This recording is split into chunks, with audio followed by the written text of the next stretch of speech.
না, আজ কোনো আর্ট না। আজ থেকে জীবনে কিছু অধ্যায় তোমাদের সাথে শেয়ার করব। এটা হচ্ছে ভোর হওয়ার আগের যে অন্ধকারটা, সেই অন্ধকার। এই অন্ধকার ফুরিয়ে এই যে আলো হলো, সেরকম জীবনেও হয়তো এরকমটাই আমি চাই যে আমার ওই রকম অন্ধকার শেষ হয়ে যেন আলো হয়। আর তার জন্য রয়েছে আমার এই ছেলে। এই ছেলে বড় হচ্ছে যত, ততই মনে হচ্ছে জীবনে নতুন করে একটা অধ্যায় শুরু হচ্ছে, নতুন করে আলো শুরু হচ্ছে, নতুন অধ্যায়ও শুরু হচ্ছে। একে ঘুম পাড়াতে পাড়াতে দেখো নিজেরই ঘুম পেয়ে যায়। ভোর 4টের সময় ওই অবস্থা। তারপর তো ঘুম থেকে উঠতে উঠতে 9:30, বিছানার হাল এই। বিছানাটাকে ভালো করে সুন্দর করে গুছিয়ে তবেই ফ্রেশ হতে যাব। দেখো বিছানা গুছানো হয়ে গেল, সমস্ত কিছু কত সুন্দর লাগছে না?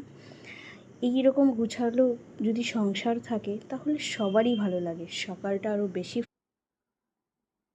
সকালটা শুরুই যদি এরকম গুছানো থেকে শুরু হয় তাহলে তো বেশি ফ্রেশ লাগে, তাই না?